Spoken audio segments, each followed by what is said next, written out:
Hello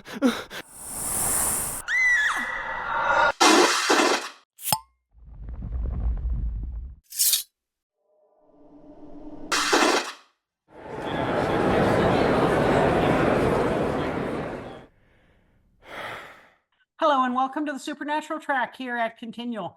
I'm your host, Gail Z. Martin, and tonight we are going to talk about Sam and Dean growing up, and this is headcanon, or otherwise known as Fanon.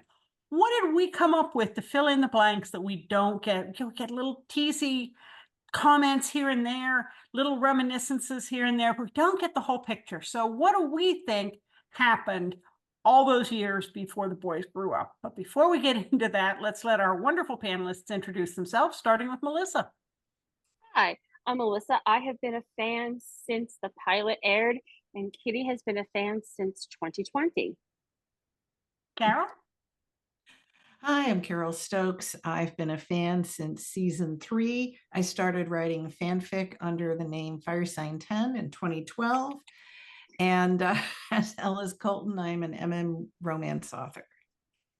And I'm Gail C. Martin and Morgan Bryce. I fell in love with Supernatural halfway through. Let me back that up and say I write epic and urban fantasy as Gail and urban fantasy male paranormal romance as Morgan, but all my modern day ones are ones Sam and Dean could walk into and feel right at home. Fell in love with the show halfway through season 11, fell way down the rabbit hole, binge watched 11 seasons in 4 months for the start of season 12, and am proudly an obsessed fan. So let's go around, give us one piece of headcanon, because as I said, the show drops little hints here and there, but we don't get the full story. So give us one piece on each round and we'll just keep going around. Melissa? Okay. So, and I don't remember the episode name because I didn't do homework this week, so bad, Melissa.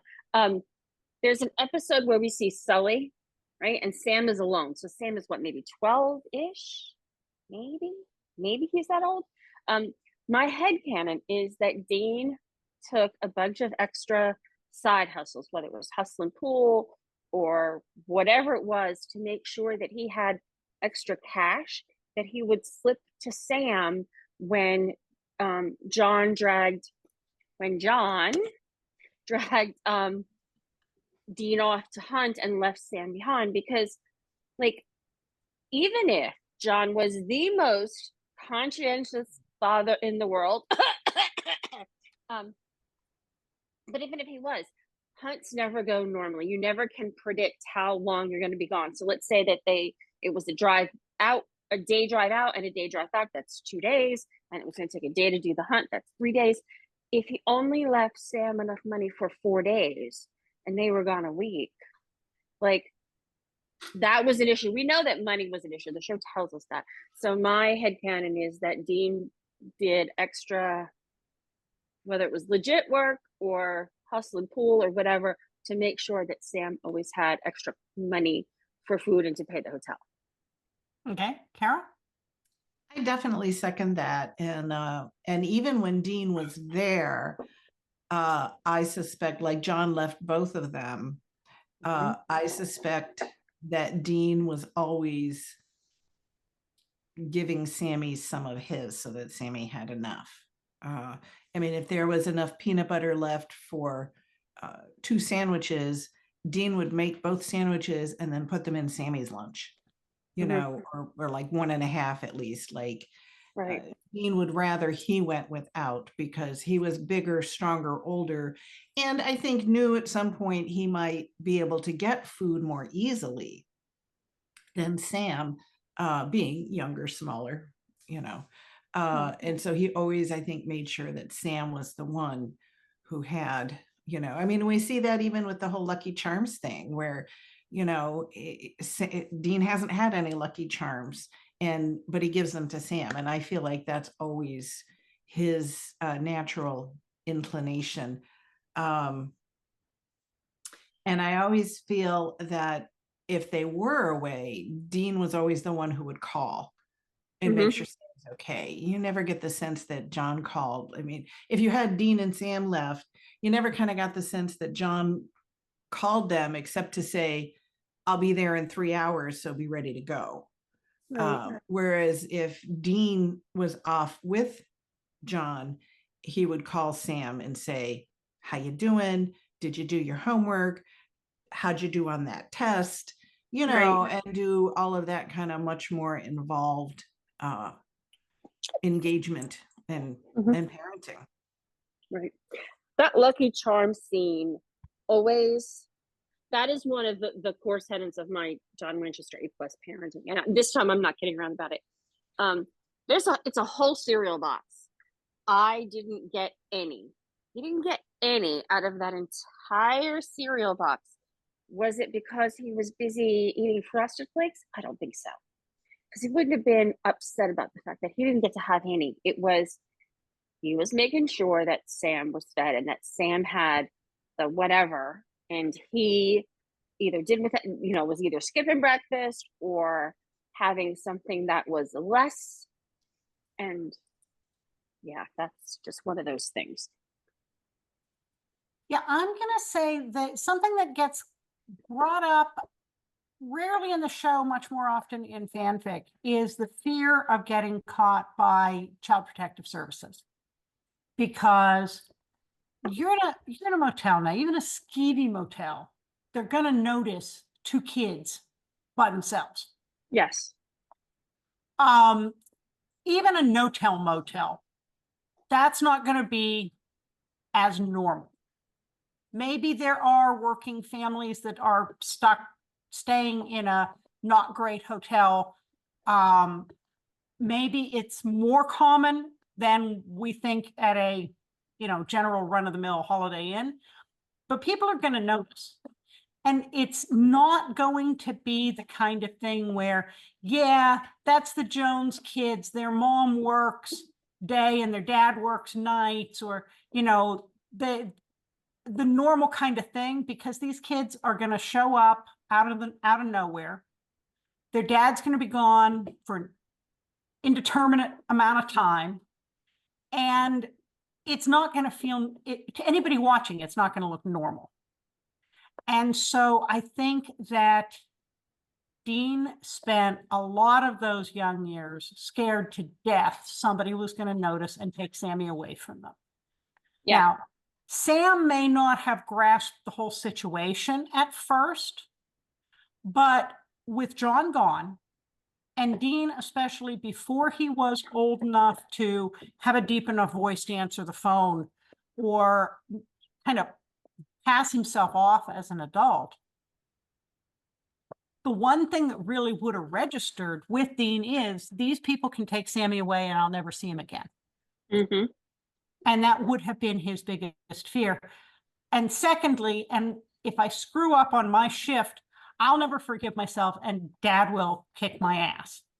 But the biggest emphasis on I'll never forgive myself. And I think that for as often as sometimes in real life, CPS doesn't get in on bad situations as quickly as they should, sometimes they pounce quicker than they ought to. Or you get a situation like this where what's the good option here? And I think that would have really hung over their heads in terms of, like, food money's gone and Dad didn't leave us enough, and two growing boys, even being careful, you're going to eat the food, but you don't dare show up, two boys, to a food kitchen. You don't dare show up to a shelter. You don't dare show up to the places that give out food, because somebody's going to ask where your parents are. Yep. When you can't produce your parents, there are going to be more questions.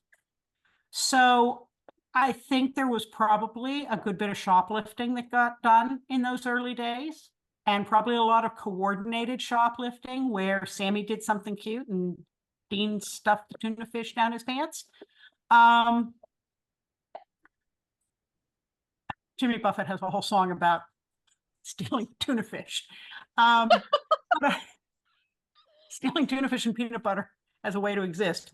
But I think that probably happened a lot for the boys, because John either didn't have the money, or he didn't calculate right, or he just didn't care.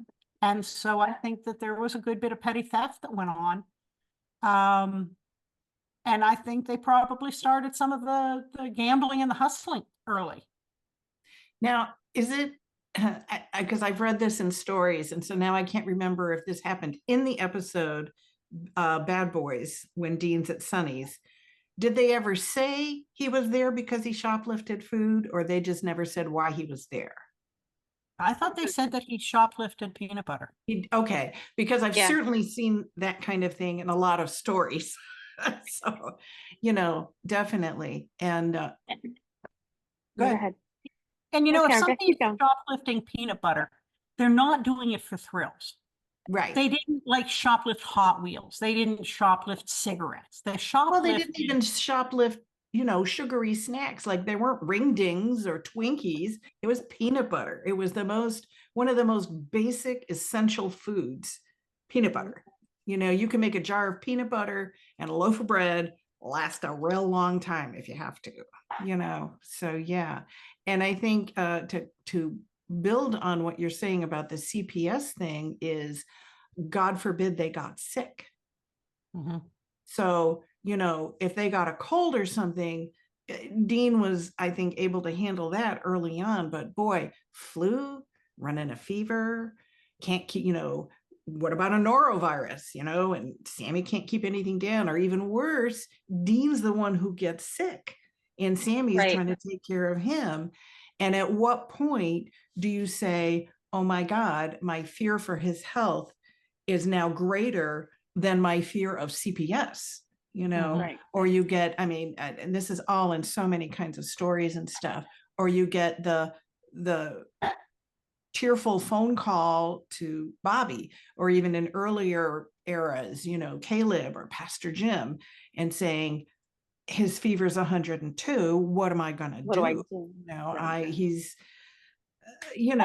What did Dean do? Dean says, yeah, do you remember when I took you on my handlebars to the emergency room because you broke your arm? What happened at the emergency room when this kid shows up with his little brother who's young enough to ride on his handlebars with a broken arm? You don't just walk into the emergency room without paperwork and cards and identification and an adult. How did that work out? That definitely would have been a risk. Because when you get things like that, again, in fanfics and stuff, there's always about, if John is actually there, then he's covering with, the fake insurance cards, or, he has Bobby arrange something or whatever, to at least get them through the most crucial care until in a day or two, they can bug out of the hospital, if somebody's sick or injured or, in a coma. Right. Yeah. So they never address that. That's really funny. But yeah, if John's there, he's doing it. But if he's not, then like Bobby's calling and, he's like, well, I'm their guardian or whatever. And yeah, their life is so tenuous, like everything's fine until in the blink of an eye, it's not. And they have nothing. They have no resource. They have no buffer. They have no backup. And, they are living by their wits. And at an age when half the kids don't have wits,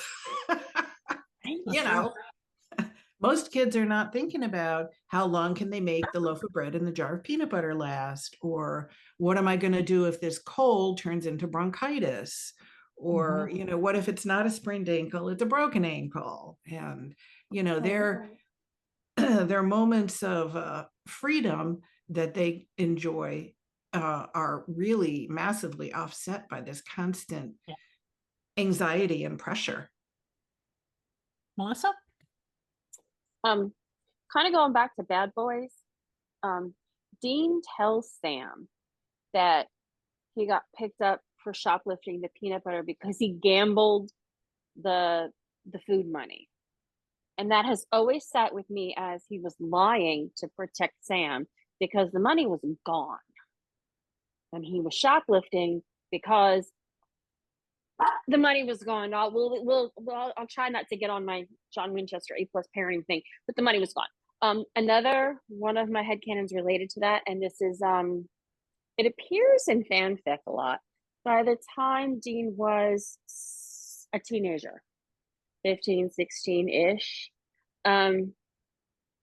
there are truck stop activities that he might have been doing to provide money to pay the motel room one more night and to make sure that Sam had food.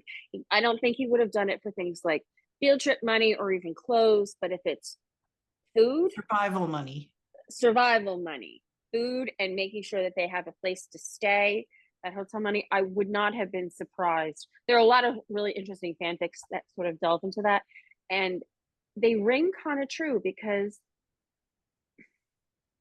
John seemed to be disinterested in making sure that they had enough. Like, you never see him saying, if you run out of money, call Bobby, call Pastor Jim, call so-and-so because they'll get you a credit card number or something. You never see that.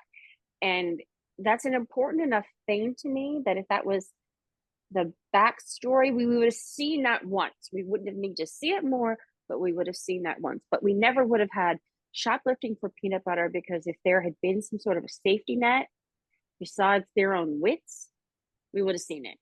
Mhm. There is a con clip where somebody asks Jensen about those truck stop activities.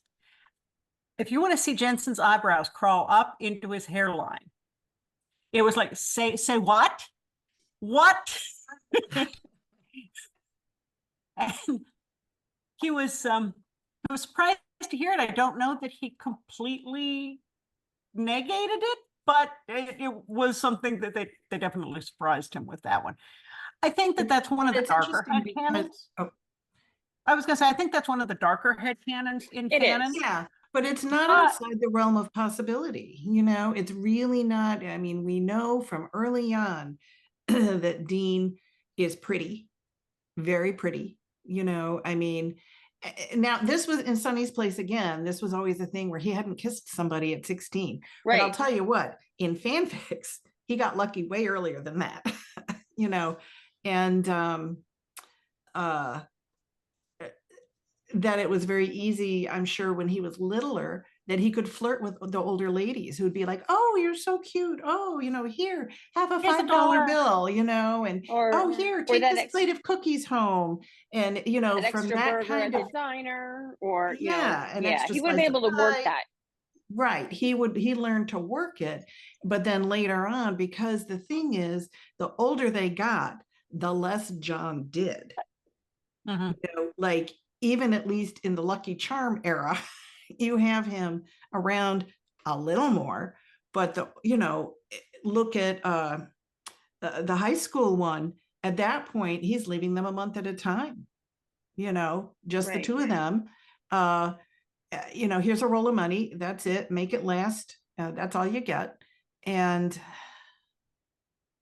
it's not a big stretch of the imagination to go from, I'm going to flirt for some extra food, I'm going to bat my eyes and smile sweetly at the middle-aged, waitress, or, the teacher's aide or whatever, to get something, to, yeah, some Well, of those more especially since questionable. they weren't being left in safe places.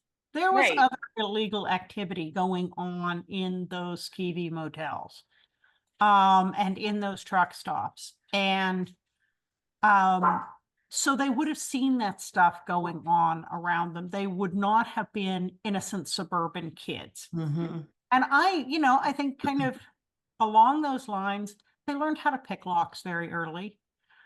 It's really not a stretch for credit card fraud if you have 3 more days and no food, to go to a Walmart parking lot and pick a few car locks and steal some money out of the wallet that somebody left, in the Yep. in the The change that they left in the Yeah. ashtray. change. Not more than, yes, theft is wrong, but not more than you need to survive. But still, Right.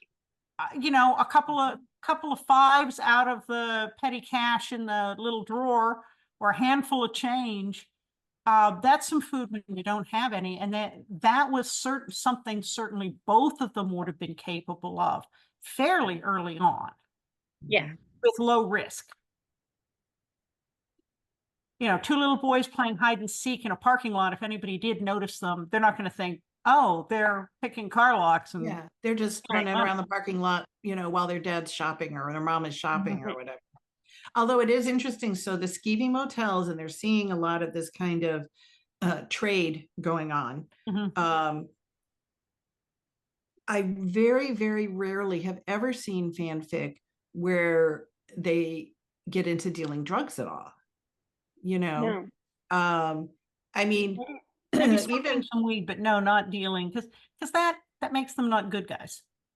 well, I mean, you could even say that like weed is kind of like a victimless crime. Certainly nowadays it is, but even Mhm. back when they would have been kids, which is what the early 200s, uh, it still would have Late 80s, early Late 90s. 80s. yeah, but even Oh. then I think, you know, if they could score an ounce of weed and they could sell like joints, you Right. know, that kind of thing, that's pretty victimless and not skeevy. But they just, you never really see them do it.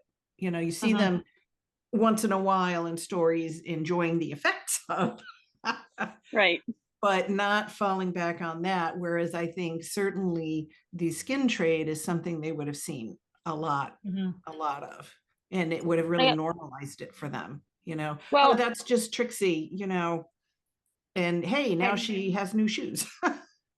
You know? well, and Trixie might very well have, if they had stayed at a hotel for more than a couple of nights, the working the working folks would have noticed that these two boys were alone because, you know, they're working at night, blah blah blah. They never see their parent, they never see John, and it's not a far stretch because a lot of these are younger girls to begin with.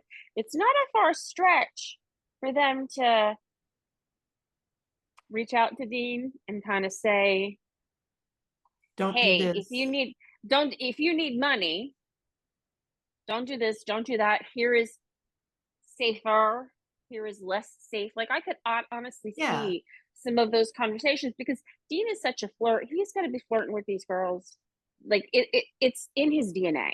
It's like And breathing. so, right. So striking up a conversation with a 17 or 18-year-old working girl would not have been out of the realm of possibilities. And just that whole, like, getting to know each other. Or Well, then and you I have think the middle-aged, you have the ones that are, you know, 30s, Mm. 40s.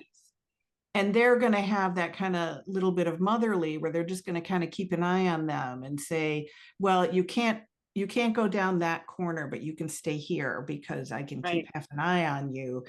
And, you know, if they see a certain car pull up, say, no, you don't know. And, Right. you know, kind of keep that eye on them. Well, and how many of those people would have kind of ended up where they are because they had a parent like John Winchester, because they Right. didn't have anybody looking out for them. Mhm. So if they weren't completely hardened by the life, there may have also been a protective element of, oh, God, those two kids, you know, let's try to help them out a little bit, like nobody helped me. And yeah, I think that's a very, Let's very good point. Mhm. I'll go to the food pantry and get some food for that. Like I can also it brings this whole underground culture where people without that safety net build their own safety nets. It's that family don't end with blood, and I could honestly see a lot of that happening Mhm. if they were there for more than a couple of days. And even not just sex workers, but also the folks who are homeless, even Mhm. noticing these boys and taking them aside to say, hey, look, the food pantry over here, they won't give you a hassle. The soup kitchen over there, they aren't going to narc on you. But don't go Stay to away. that church thing because they're going to be up your butt and want to know where are your Right. parents and Or, you know, you ever need to get away from the cops, you just come over here and I'll hide you. I mean, I Right. could see some of that happening as well, depending on where they were staying. And we know that, you know, sometimes they were in larger cities where, okay, maybe out in the middle of nowhere, Nebraska, you're not necessarily going to see a homeless encampment, but some of the cities they were in, definitely. And so I think that's a possibility. Well, and then you have the whole that reverse aspect is when they're out, they're out in the middle of the woods in a cabin. They're out in the middle of the prairie in a cabin. They're squatting in the derelict house that's, 10 miles outside of town. And in a way, they're safer because there's no predators around them. There's nobody who's going to be trying to use them or hurt them and in all kinds of ways. But they're even more left to their own self-sufficiency because they are so isolated. Not like they had a car, not like they had bikes. I've read many stories where along the way, maybe they're staying someplace for a couple of months. John parks them and says, okay, stay here for the summer. I'm going to go do whatever. And maybe they scrounge around and they scrounge up a bike and they fix it up. So at least they have a bike to get around on and things like that. Which is entirely plausible because you have Dean's gift with, mechanics and, they're highly motivated. Well, if you're out in the country, there are farms, and at least when Dean was a little older, he might have been able to pick crops or help with something or steal crops, go out at night, steal some ears of corn, pick up some eggs. Or steal clothes off the clothesline. Steal clothes off the clothesline, go through the chicken house and get them some eggs, either legitimately or not legitimately. They might have found people to help there. So I think that's a possibility when they were out in more of the, wilderness setting. And hunting. Yes. Certainly, they had guns early on. They're not going to be hunting when they're little, but by their time, even if they're like 12 or something, I could see them, certainly Dean taking them out or going out, and shooting up some squirrel or rabbits or. I was gonna say, they don't have to bring down a deer, but I know a lot of guys from where I grew up who could shoot a squirrel, shoot a possum, snares for game. rabbits. Or fish, if there's any water around. And I could see Bobby teaching them that stuff. I honestly can't see John, just because like John was a city boy and then he was a Marine, and I just don't see him having those skills or the ability to pass them on. But I could totally see Bobby teaching them how to set snares for rabbits and dress game, and like I could see that. John's teaching them to shoot as an offense and a defense. He's not teaching them to shoot as a hunter, but exactly. Bobby is going to show them how to do that kind of stuff. Yeah. Where I grew up, which was a place that businesses and schools closed on the first day of hunting season, deer hunting season. That's it. It was years before I found out that didn't happen everywhere, but businesses and schools closed because nobody was going to come anyhow. They're all going to be out in a tree stand. And, boys at least 10 had a sharp pocket knife and probably a scabbard knife as well. Not just a Swiss Army knife, and a BB gun. That was just the culture, and they knew how to go out and shoot a squirrel and dress it and bring it home and cook it up. Not one of my favorites, but I've had rabbit, but not squirrel. I've had rabbit. I have not had squirrel. Thank you. Or lizard. But yeah, I think. Well, lizard, it tastes like lizard. Tastes like chicken. But I think that's definitely a possibility when they weren't in an urban environment. So I think that they definitely could have gone those ways. And, there's always, in an urban environment, there's always dumpster diving. Hey, Sammy, be the lookout. This restaurant looks like it throws good stuff away. This grocery store, why'd they throw this away? I can just see Dean coming up with handfuls of stuff going, this isn't even bad. Why did they throw it away? And, Sam's a little dented or, it doesn't really right. But I can definitely see Dean dumpster diving while Sammy is the lookout. Because, there's a whole culture around, I forget what it's called, but it's about, some people just do that because they do it. And a lot of good stuff gets thrown out. So yeah, I think that certainly would have helped keep body and soul together, as it were. What else? In terms of survival or just growing up? Just growing up, you know, headcanon. Well, we get the whole thing where, of course, Sammy early on shows that he's incredibly bright. And at first, John's like, whatever, you know, because Sam's like, look, I got an A on my spelling test, or I knew all the vocabulary words. And he learns early on just to not bother telling Dad, because Dad doesn't care about that stuff. But Dean does. And Dean tells him, oh, you know, you did a good job and good boy. And, you know, but then at some point, we have the tipping point where all of a sudden John's like, oh, look how smart he is.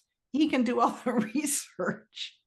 And maybe it's because they're at Bobby's and Bobby says something like, wow, that Sam has a real knack for languages. And boy, he's picking up Latin like this. And all of a sudden it goes off in John's head where he's like, oh, this is my own portable resource. I don't have to call Bobby all the time. I can have Sammy look it up. Sammy can do the research, keeps him out of harm's way, and, you know, serves my idea of the greater good. Well, and you know, thinking back to the Plucky Penny Whistle episode, Sam says you used to ditch me here so you could go date girls or whatever. Having taken kids to Chuck E. Cheese, that is not a cheap outing. But people aren't always watching if a kid slips in by themselves. And some of those games are pretty easy to cheat at, like the skee ball or the basketball. You start getting yourself some tickets. Somebody leaves half a pizza on the table and gets up and walks out. You go finish their pizza. You know, I could see scavenging a situation like that, or even scavenging a buffet as nobody's really paying attention if you look like you belong there. Right. And if you're chill about it and you're not calling attention to yourself, it would be very unlikely that people would look twice. So that always struck me wrong on the Plucky Penny Whistle, because you know Dean didn't have the money to pay for him to be there. So I think that's another way that they just sort of worked around the system. And libraries, you know, libraries are a place now that have to be careful not to be there too often, too long, without supervision, grown up never comes for them kind of thing. You might have gotten away with that in the 70s when everybody was kind of raised like free-range chickens. But by the time they were growing up in the 80s and 90s, parenting had gotten a lot more, people had gotten a lot more vigilant about that kind of stuff. But still, if you didn't make noise, if you were well behaved, if you didn't call attention to yourself, that's a place that's warm in the winter and cool in the summer and lots of books to read. And, you know, if you manage to sneak into the break room and grab a couple of those cookies that were on the table, nobody's going to notice. So I think they knew how to work some of those angles. And a library is a great place to hang out if you can do it without getting caught. What else? I just read recently a fanfic, and it was the first time I'd come across this theory, but it really clicked for me. Dean gets his GED, right? He drops out of school and gets his GED-ish, we think. I don't know if it was even addressed. In this fanfic, though, Dean does drop out and get his GED because he's working and trying to take care of Sam because John's off doing John things, whatever. But Dean actually applies to college. He wants to go to college on the East Coast, the Stanford, one of the Ivy Leagues, and he gets in. IT. And and he wants to go because he wants to be an engineer, because he wants to go get his degree in engineering because he wants to make things for hunters. And we know that Dean's always got that clever mechanical mind, and that kind of, I can figure things out, I can, plan and stuff. And I just thought that that was such a great headcanon. And that's why he is so dismissive of Sam going to college. And that's why he's so upset about it, because when he went to John and said, hey, I've got my full ride here and I'm going to go do this to make our lives easier. Yeah, I'll be gone for 4 years, but I'll learn all this stuff that we can use to help save people. And John's very dismissive of it. And John tells him no. And John says, if you do that, then you can never come back. Kind of what he says to Sam. And Dean doesn't go because Dean's afraid that that means that he's going to lose Sam. And so that's why Dean is so upset when Sam says, hey, I'm going to Stanford, because A, Dean didn't get to go and do his dream, and B, he gave up his dream so he could keep Sam in his life, and now Sam's leaving him anyway. So he gave it up for nothing. Mm-hmm. And that's I love that hand cannon. And that's a very abused child kind of attitude, where it's like, I have to stay to be the buffer. Mm-hmm. Because he knows Dean knows if he leaves, then Sam's going to be all of a sudden the one out on all the hunts and everything. And he wants to protect Sam as long as he can. And so he's willing to sacrifice his future so that Sam can continue to, be protected at least, a few more years. Mm-hmm. Yeah, because that's always. Yeah. Yeah. Well, there's so much parentification there. Yeah. Yeah. And yeah, that definitely makes sense. What else? Well, I feel like I'm sorry, go ahead. No, go ahead. No, go ahead. Just that, so there was a lot of struggle, and there's a lot of doom and gloom, and a lot of, but they do have these precious little moments sometimes. Like canon, we see the fireworks, and so certainly in a lot of fanfics, they have moments.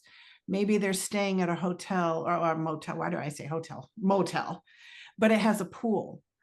And so after, in the middle of the night, even when no one's around, they'll go swimming.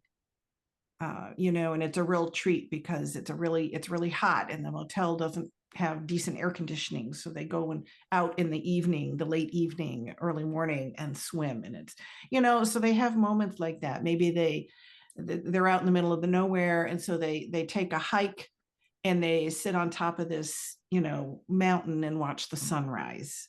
In canon, of course, we also see that with the car, and then go out and when they're older and they're sitting on the car watching the stars. So they don't have a car yet or anything, but they find some of these little moments here and there where they can at least enjoy something. Maybe they are out at the creek fishing, and they have their feet in the cool water, and they're watching the fish and catching fish, and know they're going to have a nice fish dinner. So I think because their lives are so often bleak and painful and unhappy, that when they get these little moments, they're like little tiny jewels, that then they can think about for a long time, because they're like, oh, remember, and we went fishing, or remember, and we were swimming in that pool, and I remember those fireworks.